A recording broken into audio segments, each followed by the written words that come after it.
Welcome to From Center Ice. My name is Courtney, and today is trade deadline day. The Blackhawks have made a couple of more moves, but I'm not going to go over those right now. We are recording a brand new episode of the From Center Ice podcast tonight, so stay tuned for that. You'll be able to watch that here on this very YouTube channel, so if you are not subscribed yet, hit that subscribe button, please. Or if you're more of an audio-only person, you can find it anywhere you get your podcasts. And if it, for some reason, isn't on your favorite podcast listening app of choice, let me know and I'll get it on there for you. So anywho, trade deadline excitement aside, the Blackhawks have a game tonight. They are taking on the Columbus Blue Jackets. It is the second game in a 2-game series with the CBJs. Before that, they had a terrible 5-1 loss against the Dallas Stars. We just won't talk about that one. But the one goal that the Hawks did score was another one from Vinny to Kubalik, so there's that. So how did the last game go? Well, the game started, and before it was 5 minutes old, the Columbus Blue Jackets had a 2-0 lead over the Chicago Blackhawks. So there's that. It was not looking like a very promising game at all. I went from watching it to just kind of having it on in the background because it didn't seem like it was gonna go anywhere good. But a little over 10 minutes into the first period, Alex DeBrincat got a goal that was his 21st of the season, and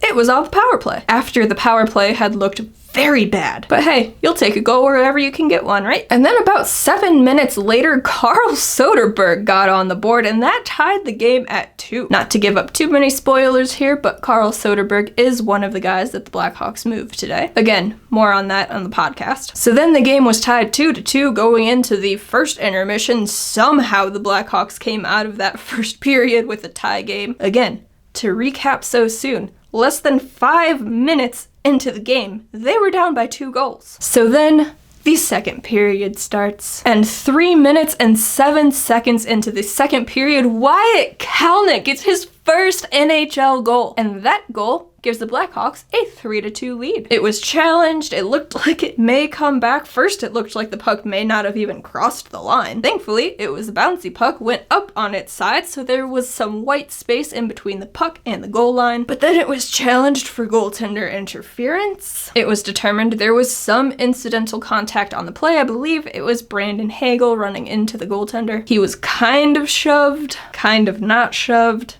He hit the goalie's head.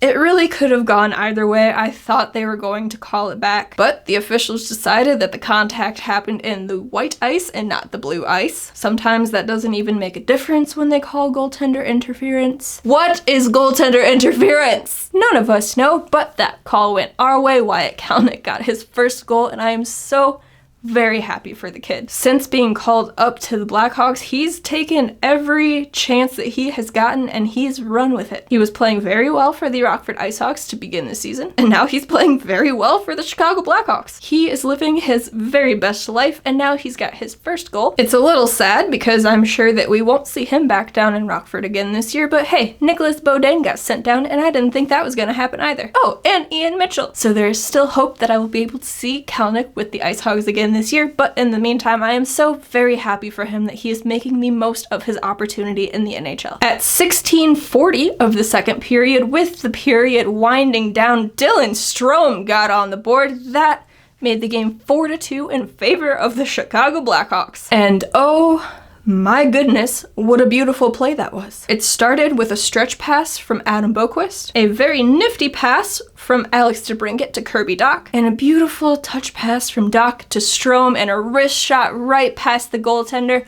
Oh my goodness, I could watch that goal forever. It was a beaut. If you didn't watch this game and you haven't seen the highlights, I would highly recommend going back and watching at least that goal. So the Hawks started the game with a 2-goal deficit, and now they had the lead by 2 heading into the second intermission. And a quick note on that second period, the Blackhawks outshot the Columbus Blue Jackets 16-7. The third period would not look as great for the Blackhawks. They were outshot by the Blue Jackets 14-3. So they definitely went into defensive mode, and for the most part it worked for them. But 19 minutes and 11 seconds into the third period, with the game winding down, Patrick friggin' Laine, of course, scored on the Blackhawks. He had a terrible goal drought going on, but of course the Blackhawks come into town and he's like, "Ooh, I I remember how to score goals again. Would you look at that? Duncan Keith just kind of gave up the whole passing lane for Max Domi to get the puck over to Laine. Don't really know what number 2 was doing on that play. And Laine does what he does best sometimes, I guess, when he's not in a drought. And he just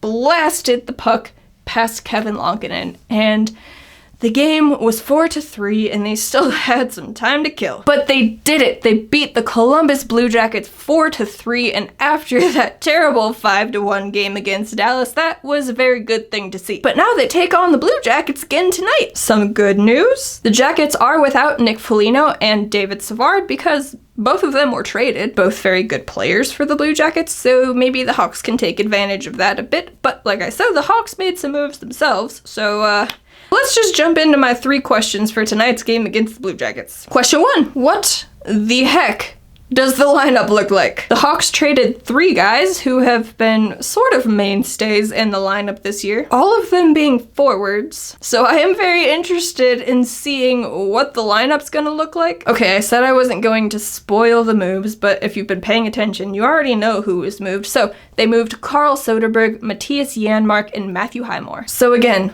what is this lineup going to look like? Question 2. Can the Blackhawks score first? Clearly, in the last game, they did not score first. They were scored on twice within the first 5 minutes, and yes, I will keep saying it because it was very upsetting. You're not always going to escape a first period with a tie game after doing that, and you really don't want to be chasing the game. So, can the Blackhawks score first? Especially against a team that has Patrick Laine, who can't score on anybody else, but when the Blackhawks are in town, he turns into the scoring machine that he was thought to be. So please, just get the first goal of the game. Question 3. What are the power play units and can they convert on their chances? To recap, they got rid of Matthias Janmark and Carl Soderberg. Soderberg spent some time on the first power play unit. Matthias Janmark was a mainstay on the second unit. So now they have to fill those roles with somebody else. With Kubalik being on that second unit, maybe they throw Vinny out there since those two have connected twice for goals. But we don't know. So what are they going to look like? And most importantly, can they convert on their chances? I said Alex DeBrincat got a power play goal in the last game, but I also said that that came after the power play looking horrendous. Do you want to know how horrendous? The Blackhawks went 1 for 5 on the power play. This was a power play who was once first in the league. Now, they're 7th. In the last video I recorded, they were 5th. So can they please start converting on the power play again? And can they please stop just deferring to Patrick Kane on the half wall where he will just hold on to the puck